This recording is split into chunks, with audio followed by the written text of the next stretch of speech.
Hi friends, చూడండి ఈరోజైతే నేను కర్రీ చేస్తున్నాను. పచ్చిరొయ్యలు బీరకాయ కర్రీ చేస్తానండి. చూడండి పచ్చిరొయ్యలు అయితే నేను ఉప్పకారం పెట్టేసి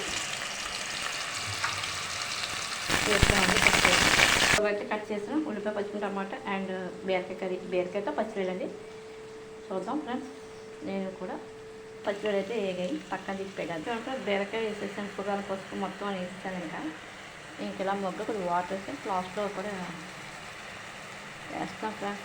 చూద్దాం బీరకాయ కర్రీ టేస్ట్ అయితే బాగా ఉంది ఫ్రెండ్స్. లాస్ట్లో కొన్ని ఫినిషింగ్ వచ్చి ధనియాల పౌడర్తో కొంచెం ఇంకా అవుతుందండి. ధనియాల పౌడర్ కూడా వేసాం కదా, జస్ట్ ఇంకా కొంచెం చేసాక ఆఫ్ చేసేద్దామండి.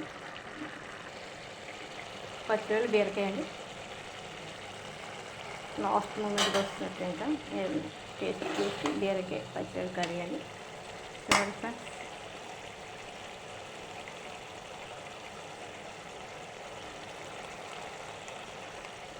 ఓకే ఫ్రెండ్స్, మరి టేస్ట్ చేసుకొని కర్రీ ఎలా ఉంటుంది.